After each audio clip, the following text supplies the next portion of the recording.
Hey y'all, it's Jen. Let's just pretend I'm holding up a stack of books right here of what I read in October and November. Don't worry, this isn't going to be a long video because I only read 6 books in the last 2 months. So let's get into them.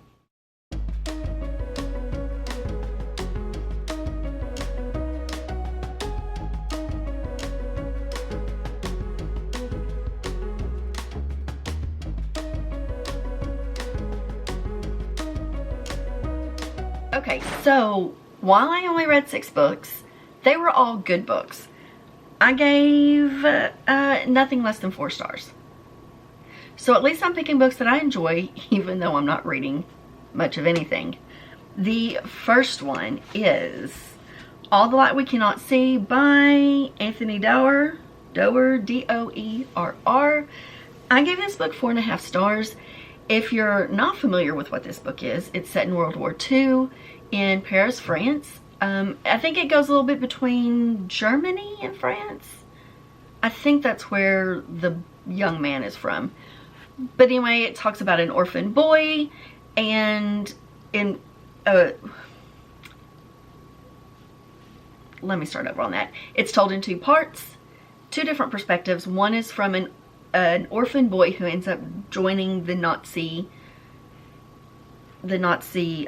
party, an army, because he is really good at putting together electronics and building radios and finding frequencies and things like that. So he is recruited to locate the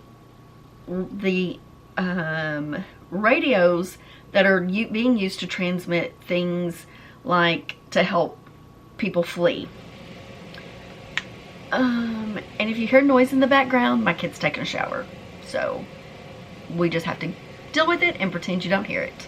And then the other side is told from the perspective of a young blind girl who is in France, ends up in Paris, France. Now, she lost her eyesight as she aged. Her eyesight just deteriorated, and so they connect, or we get those 2 different stories, and in the end we kind of find out how they connect with each other. And it's a really heart-wrenching perspective on the war in World War II, with the kind of the life of people living there that weren't really involved in anything. Even though the one young man was part of the German army, it wasn't because he thought the Germans were right.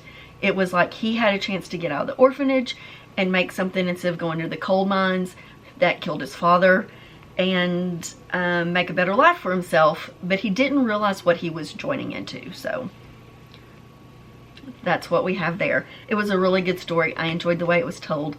My only real complaint is that it was a little too long. It could have been a little shorter, because there were times when it just kind of dragged. Then the next book that I read was Island of the Sea Women by Lisa C. I gave this one 5 stars. This is a book that I don't know that it is actually own voices. I thought at first it may have been, but doing a little bit more research, I don't think it qualifies for that, but I'm not 100% sure. So what is this book about? This book is about a group of people who live on one of the barrier islands in Japan, and the women are the ones in charge of going out, making a living, gathering food, making the decisions. The men are the caretakers of the home and children. So it's a very much a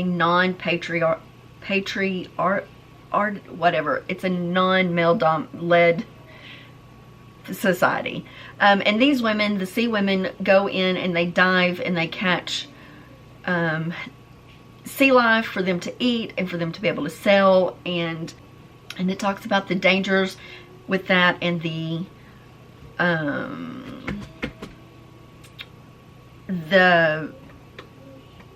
what's it called, customs behind it, And there is a little bit of a story of two women, best friends, and one who is kind of an outcast because her father worked for the Japanese army, I think. I think it was the Japanese army that they worked for. But anyway, the army that they didn't like. I think it was set around the time of the World War II. I want to say around World War II, where Japan entered in and was bombing and bombed Pearl Harbor, which I think so because it does talk about the American soldiers coming in, and the Japanese soldiers surrendering to them. So I think that's probably what it is. Anyway, it was a really good story. I really enjoyed it. Has a little bit of magical realism. Can't think of the name of the other name for that term, but fabulism. Anyway, it's kind of got a little bit of that in it, and overall it was just a really good story about strong women being strong women and helping, you know, taking the brunt of the decisions and stuff in the society. Next, I read Book Lovers by, what was that, Emily Henry. I think we all know what Book Lovers is. It's been so popular here on YouTube and on Book Talk and just all around. It's a contemporary romance whose main character is a publicist, editor, publicist, something like that. She's a publicist. The other main character is the editor. Right? Right. And she is trying to promote a book, get the editor to get on board for this famous author. He says no thank you, and then they go their separate ways. And it's like enemies to lover office romance thing, okay? Let's just put it there. But her whole thing is that everybody in her life, all the men in her life, go to these little small towns and meet their happily ever after and break up with her and stay in this little small town. Cliche little small town love interest Hallmark movies, right? But she is never going to get that type of love story. And then her sister sets up this big girls trip, and they go off to have this bucket list adventure. And well, one thing turns into another, because this is a little bitty teeny tiny small town. They save a bookshop. They help the town preserve something, a statue or something. I don't remember fully, but I thought it was adorable. I loved it. I loved all the characters. And I gave it 4 stars. And really I only gave it 4 stars because it was so cliche. But that's kind of what you look for in that. I mean, typical, it's a Hallmark Christmas movie, just not set in Christmas. What can I say? Then the final book that I read in October was Midnight at the Blackbird Cafe by Heather Weber. And I gave this 5 stars. This book was phenomenal.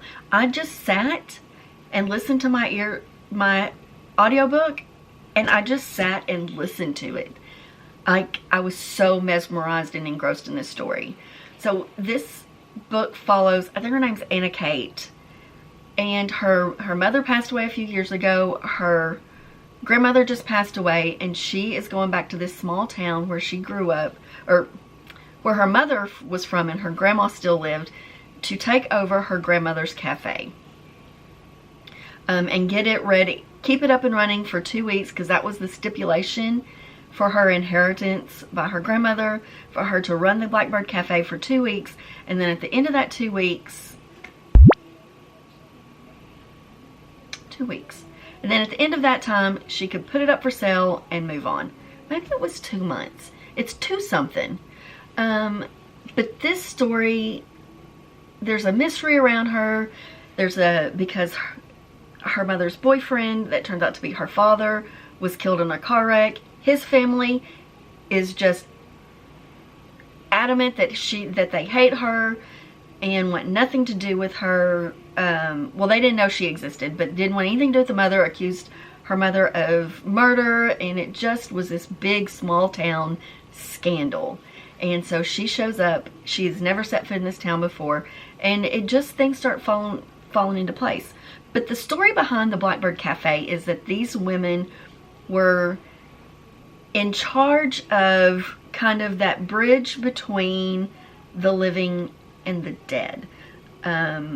There's a secret ingredient in the pies that when you eat the pie, you go home that night and you are given a message from your lost loved one.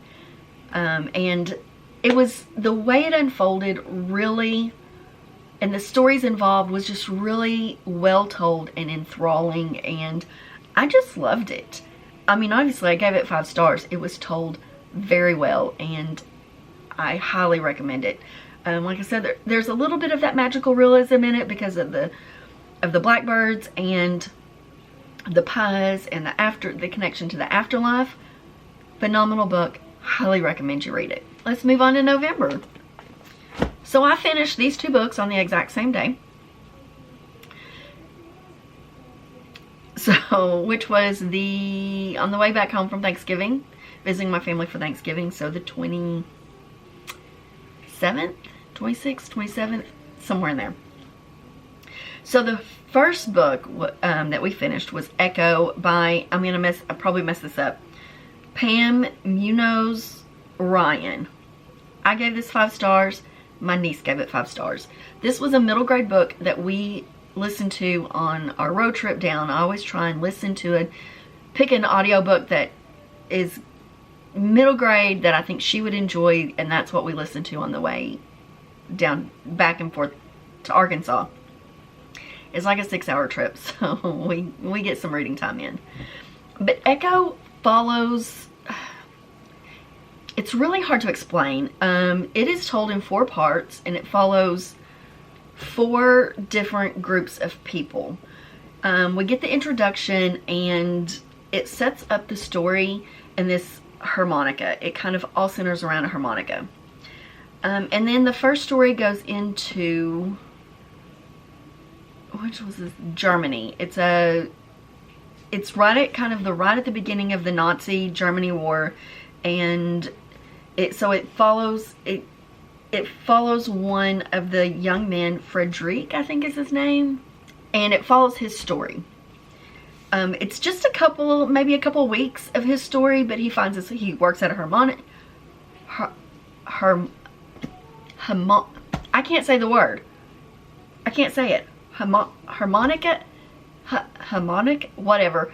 That a mouth harp, I think is what it's called, the other word for it. So he works in one of those shops, and he wants to be a conductor of a symphony, but he plays this harmonica that he finds, this mysterious one that he finds in a warehouse somewhere in this abandoned building, and his father gets arrested by the Germans, and then he goes to try and rescue him, and this harmonica is kind of part of the story. And then we move on to 2 boys that Michael and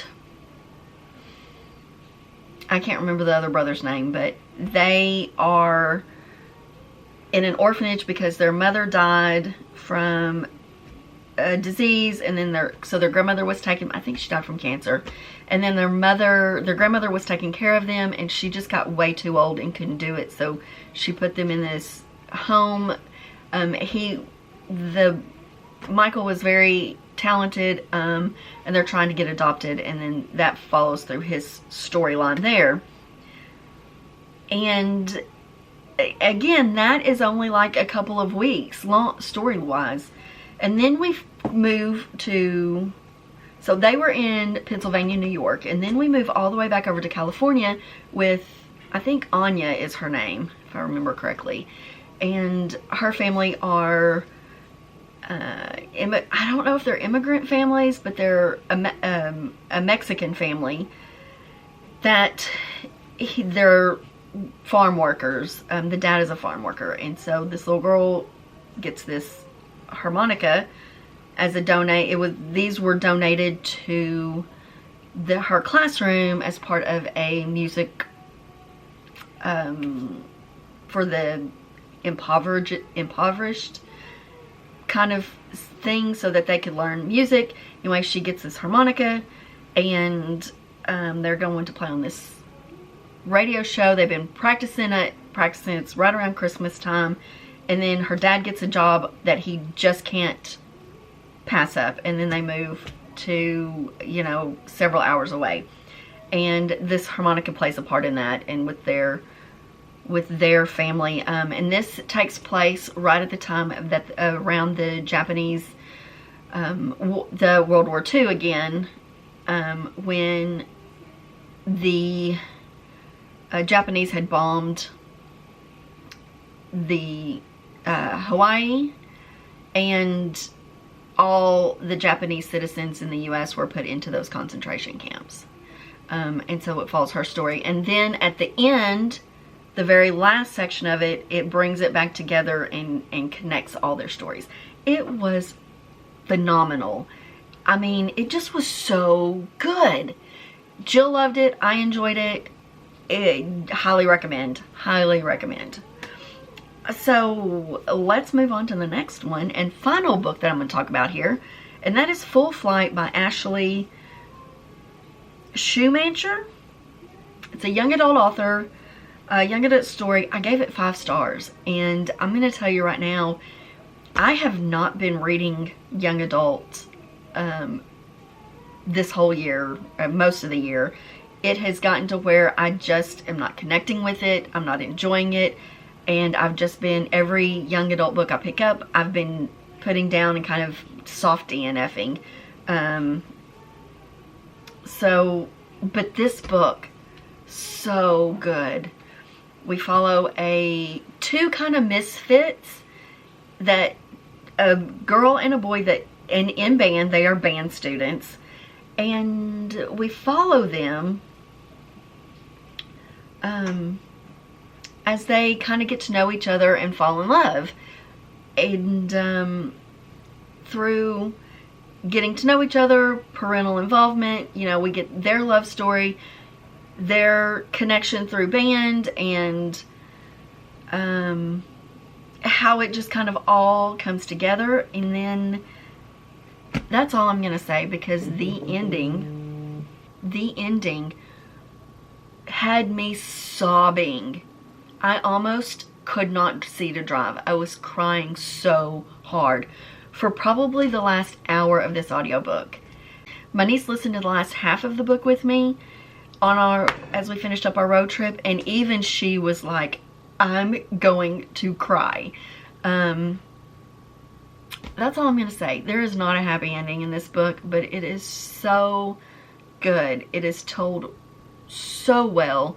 That wraps up my October, November reads. I hope you're enjoying Bookmas, and if you've made it this far, leave me some kind of Christmas ornament or Christmas related emoji down below. I would love to see it. Leave me a comment. Let me know if you're going to pick any of these books up, even though I did a disastrous job of explaining any of them, all of them. They were so good. I had such a good reading 2 months, even though I only read 6 books. So with that said, if you've enjoyed this video, you guys know what to do. Do all them YouTube-y things.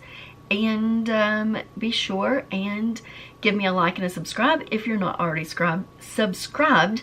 Words are hard today. Because I would love to have you along this book journey with me. So with that said, I will talk to you later. And I will see you tomorrow with another Bookmas video.